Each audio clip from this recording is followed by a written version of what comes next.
ஜீவாவை மடக்கி பிடித்த ரோகிணி மனோஜ். திடீரென உள்ளே புகுந்து ஆட்டத்தை கலைத்த முத்து. சிறகடிக்க ஆசையின் அடுத்த சுவாரஸ்யம். விஜய் டிவியில் ஒளிபரப்பாகும் சீரியல்களில் மக்கள் மத்தியில் பேராதரவை பெற்று எப்போதும் டிஆர்பியில் டாப்பில் இருப்பது சிறகடிக்க ஆசை சீரியல். இந்த நிலையில் ரசிகர்களுக்கு செம்ம என்டர்டெயின்மெண்ட் கொடுக்கும் வகையில் அடுத்தடுத்து சிறகடிக்க ஆசை இனிவரும் நாட்களில் ஒளிபரப்பாக இருக்கிறது. அதில் ரசிகர்கள் எதிர்பார்த்தபடியே முத்து காரில் சுற்றி கொண்டிருக்கும் ஜீவா முத்துவிடம் நான் ரிஜிஸ்ட்ரேஷனுக்கு போவதற்கு முன்பாக பார்லருக்கு போக வேண்டும் என்று சொல்ல, அதற்கு முத்து எனக்கு தெரிஞ்சவங்க ஒருத்தவங்களோட பார்லர் இங்கேதான் இருக்கு, நீங்க அங்கேயே போய்க்கோங்க என்று ரோகிணி பார்லரில் ஜீவாவை இறக்கி விடுகிறார்.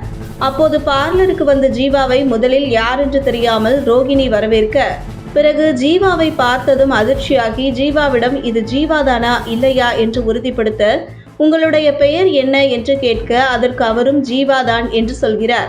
உடனே அலர்ட்டான ரோகிணி மனோஜுக்கு ஃபோன் போட்டு பியூட்டி பார்லருக்கு வர சொல்கிறார். மனோஜ் வழக்கம் போல எதற்காக அங்கே இப்ப வர வேண்டும் என்று கேள்வி மேல் கேள்வி கேட்டுக்கொண்டு இருக்க, அதற்கு ரோகிணி சீக்கிரமா பியூட்டி பார்லருக்கு வா, இங்கேதான் அந்த ஜீவா வந்திருக்கா என்று சொல்கிறார்.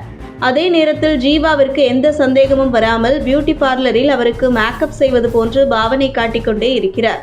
அங்கு மனோஜ் வந்து விடுகிறார். முதலில் ஜீவாவிடம் மனோஜ் பணத்தை கேட்க, அதற்கு ஜீவா பணத்தை தர முடியாது என்று மறுத்ததால் போலீஸுக்கு ஃபோன் போட்டு ஜீவாவை போலீஸ் ஸ்டேஷனுக்கு கூட்டிட்டு போகின்றனர்.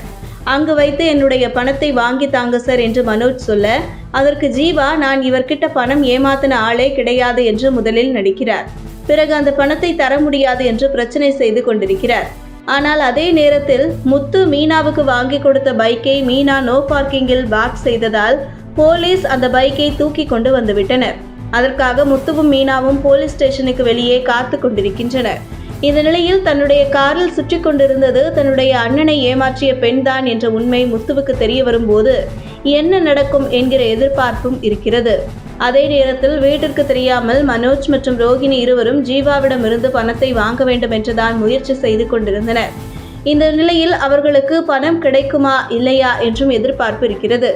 அதே நேரத்தில் இந்த பணம் கிடைத்தால் இதை வைத்து மனோஜ் கனடா போவதற்கு முயற்சி செய்வாரா, அல்லது நான் மனோஜை கனடாவுக்கு கூட்டிட்டு போறேன் என்று மீண்டும் ஜீவா ஏமாற்றுவாரா என பல கேள்விகளுக்கு முற்றுப்புள்ளி வைக்கும் வகையில் காவல் நிலையத்தின் உள்ளே முத்து என்ட்ரி கொடுத்து அங்கே நடக்கும் நிகழ்வுகளை பார்த்து ஜீவாவிடம் பணத்தை பெற்று தந்தையிடம் கொண்டு சேர்த்து விடுவார் என்றும், இதனால் குடும்பத்துக்கு தெரியாமல் ஜீவாவிடம் பணத்தை வாங்கி அமுக்கிவிடலாம் என ரோகிணி போட்ட கனவெல்லாம் வீணாகி போகும் எனவும் கூறப்படுகிறது.